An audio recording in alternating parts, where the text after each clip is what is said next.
What's going on, guys, and welcome to Who to Sign For. Now, in this series, I'm giving you my recommendations on what players to sign for a specific team in career mode. Before we go on, I will say that the signings you'll see aren't designed to be realistic, and that the player ratings and potentials of players may vary depending on what database you're using and how they perform for you during the season.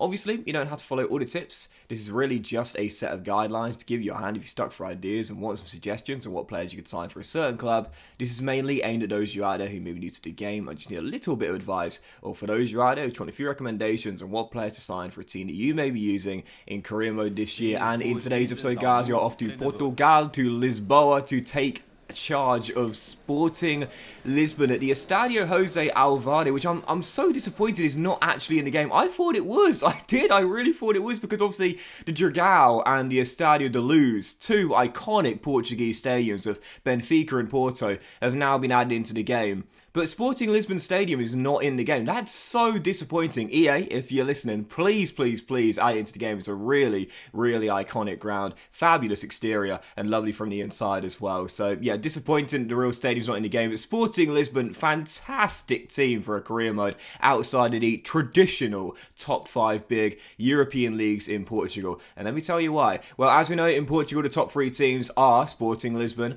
Benfica, and also Porto as well. But Sporting are sort of like the third of those teams. Despite the fact last season they finished runners-up in the Portuguese Premier Liga, they're actually considered like the third of the big teams in Portugal outside of Benfica and also Porto as well. They kind of remind me of like the Atletico Madrid of La Liga. Do you know what I mean? It's like in La Liga you got your Barcelona and your Real Madrid. Oh, and then there's Atletico Madrid right below those two. That's kind of how I see Sporting Lisbon. And I think quite a lot of people see Sporting that way as well. You got Benfica and Porto, and then Sporting just a notch below. But despite most people's perceptions, this is an amazing team. Now, they're at a 4.5-star side, and in the Champions League last season, they got to knockout stages. They were humbled by Manchester City, of course, but it's a really good team. And in Portugal, they're one of the strongest, of course. No doubt about it. In the first season, with your objectives, tough ones, to win a domestic double and reach the quarterfinals of the Champions League, it's doable. Last season, of course, Sporting failed to do that. They did win the League Cup in Portugal, though that's not in the game for some reason. But even so, last season, no domestic honours apart from the Super Cup at the start of the season. But in the game, you've got to win the domestic double. Reach the quarterfinal of the Champions League is doable. You're in Group C with Dortmund, Ajax and Besiktas. I do fancy your chance of getting through that group, but it's still tough objectives needing to win a domestic double in Season 1. Now, as for Sporting, again, a 4.5-star team. One of the reasons I love this team, very simple. The young talent here is fantastic. You've got some really great young players in your setup, and your starting budget isn't too bad. It's around £20 million, around £20 million. For a Portuguese side, that's not a bad starting budget at all. And your base is really good. Again, you've got a 4.5-star team. You'll notice there are a few senior players here, like Adan, Fidal, Sebastian Coates, the centre-half, Luis Neto, all in their 30s. These are the sort of guys you'll want to shift on in Season 1 if you're doing an RTG with Sporting, because you know from the first season, you should be able to compete for the domestic double. But if you want to win European honours, you've got to get your side to a 5-star team. Best way to do that, sell the senior players, bring in good young talents. But it's a great team to do an RTG with, though, for European success, because in the first season, again, asked to win a domestic double, very tough objectives. Sporting didn't do that last season, but it is definitely doable. And my number one tip for Sporting in terms of improving their team and giving you a chance of hitting those 3 strong objectives is to really focus on making sure you've got a star player to replace your aging goalkeeper. You'll notice with Sporting, Antonio Adan is your number 1, and the Spanish shot stopper is decent, but in his early to mid-30s, he's going to decrease in rating very quickly. You want to make sure you've got someone that can replace him now, just as good as Adan, if not slightly better, but also several years younger as well. The number 1 tip is this guy right here, Andre Onana of Ajax. Definitely, because there are very few goalkeepers you can get of his starting ability at his age for a reasonably low transfer fee on a reasonably low contract. Why is that? Well, most goalkeepers are tied down on long-term deals at this age, or they've just signed for a new club, for example, so you won't be able to get them in the first season. And again, at 82 overall in the mid-20s, they're going to be worth a lot more than what we paid for Andre Onana. We only spent, I think it was 24 mil to get him, and the reason being is very simple. His contract is up coming the end of the year. If his deal wasn't expiring in Season 1, it cost you upwards of around 40 mil, but because his contract come the end of the season, you can get him on a cut price deal. We spent again around 24 3.4 million, and he's an absolutely perfect pickup for this Sporting Lisbon side. He's a rating higher than Antonio Dan right now, so he'll be your number one for all the years you're at the Estadio Jose Alvarez, but also he's 9 years younger than the Spaniard as well. Yeah, he's almost a decade younger than Dan. At 34 years old, the Spaniard's going to decrease very, very quickly. Onana is only going to get better. 82 is his starting overall, but he can get to 85 potential and possibly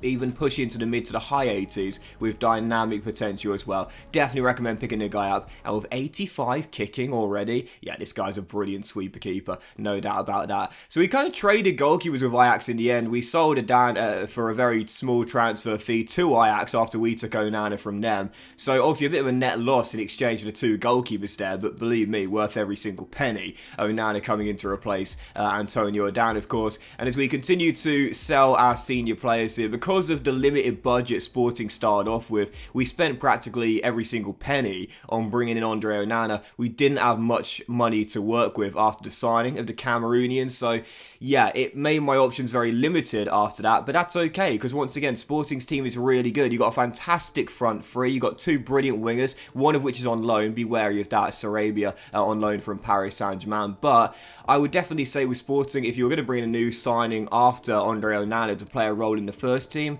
I'd say you should get a new centre-half. You've got a couple of aging centre-halves you'll want to sell. You'll want someone young with good potential. Obviously, you've got Goncalo Ignacio, one of the best young potential centre-backs in the game, but a Sporting player back 5, you want someone to partner in for now and for the long term as well. The player I'd recommend, well, there's a couple of players I recommend. You've got Jason Denayer of Lyon, I think it is. There's also Luis Felipe of Lazio, but he'll cost you around 20 mil. You might not have enough money to bring him in, but this guy would do the job as well. It's Darren Axel Zagadou of Borussia Dortmund. He's a 22-year-old French centre-half that starts off 77 overall, but he's got 82 potential, so he'll grow 5 ratings. And in the first season with Sporting, he's good enough to start in this team at 77 overall. You'll notice he's very strong, 92 strength, decent base defensive stats, medium-high work rates, and 6'5" as well. If you get him on a stop and development plan, that will train up the reasonably low pace he's got, and he'll grow really quickly too. So start off 77 overall, that's good enough to go right into your back 5 for now, and had the potential to lock down a starting place for all the years you're at the Estadio Jose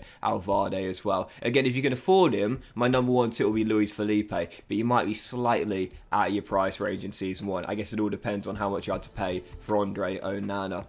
Still, after that, with the money we had remaining, we still had around £8 to £10 million left over, so I thought I might as well bring in some young Portuguese talent. With Sporting, like I mentioned, one of the best reasons I love this team is because there's an abundance of young Portuguese talent. Like I mentioned before, Goncalo Ignacio is probably my favourite in the team. He's a really good centre-half at 78 overall now, but he's got 87 potential. You've got a couple of great midfielders. Nuno Mendes, of course, on loan from PSG, on loan at PSG. Sorry, we of course recalled him, as we know.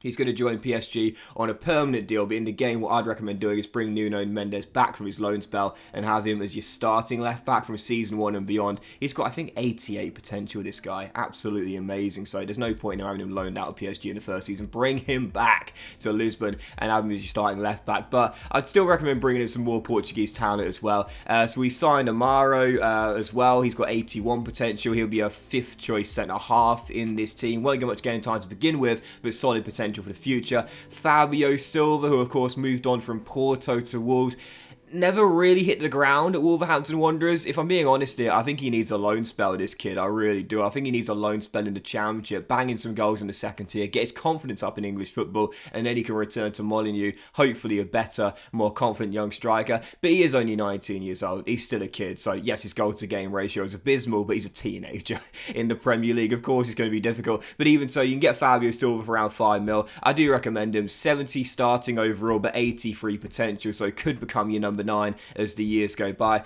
And also Rodrigo Gomez as well from Braga. This is a really good hidden gem in the game. Playing for SC Braga, you can get him for around 1.5 to 1.75 million. His starting overall is 65, so it's not terrible, but it's not great either. But his growth is really high. He's got plus 20 growth. That's right, he gets to 85 potential. He's a real hidden gem in this year's FIFA career mode. Definitely worth picking up for a Portuguese league side. Again, not the slowest, but not the quickest. Not the worst technical technically we're not the best, but the sort of guy that you can improve really, really quickly with the right development plan, and he'll turn into a great winger as the years go by and eventually be a starter in your Sporting Lisbon team. And the final player I picked up for young Portuguese talent was Handel, Thomas Handel. This is a young holding mid, 20 years old, 67 rated. Once again, just like Rodrigo Gomez, just like Amaro, in the first season or the first 2 seasons, you won't play him much. You might get a couple of cup games here and there, but for the most part, he's not going to be a regular starter in this team, but it's all about the potential. 82 is his potential, and he's got some solid potential for a Portuguese Primera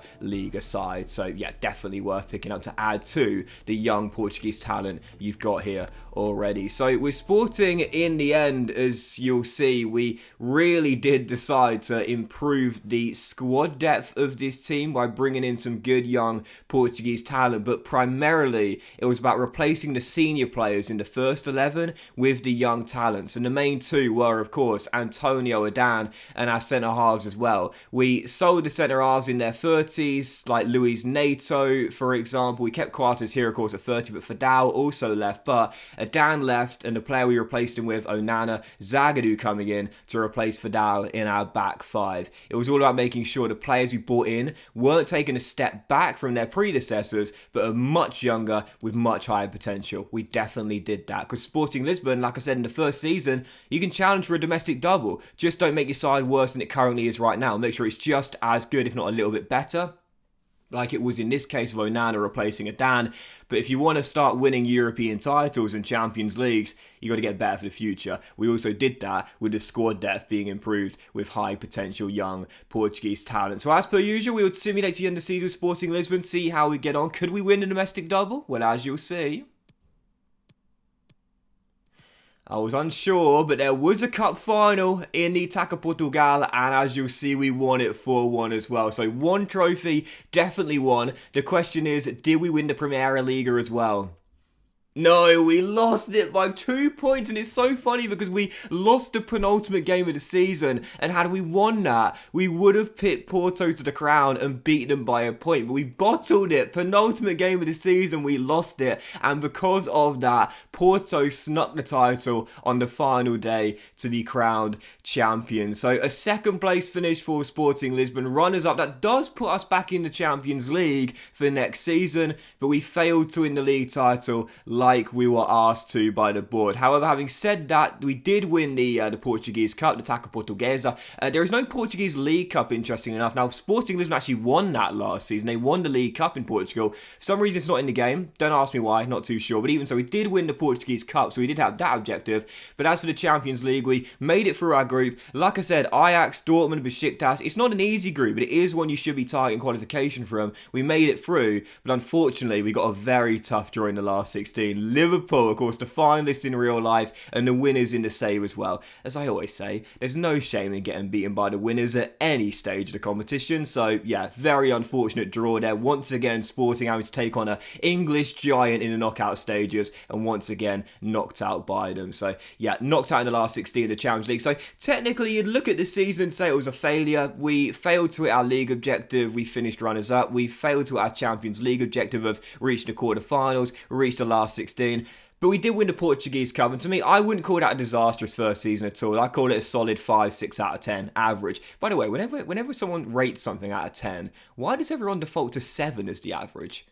That's not average, that's above average. 5 is average. But to me, it's a 5 or 6 out of 10. In the first season with Sporting, all you got to do is win one trophy, man. Be it the Portuguese League or the Portuguese Cup, the board will keep you on for the following season. And like I said, every single year, you should be targeting domestic doubles every single season, because this Sporting Lisbon team is one of the big boys. You know, they, Benfica, and the winners of this save, Porto, they're the big three in Portugal. So every single year with the quality of team you've got, and of course the young potential players you've got, every year you should target a domestic double. But if you want to start winning Champions Leagues, you got to build for the future like we did with the young Portuguese talent we signed. Fantastic team for an RTG in Europe though. You know, if you want a challenge where you head into the season with tough objectives, a low starting budget, but you're still going to be one of the big teams in your domestic league, Sporting are a great choice because if you want to start winning European titles, despite the fact you'll be one of the best in the league, you certainly not consider one of the best in Europe. There's a long way to go before you can hit the likes of the Real Madrids, the Liverpools, for example, but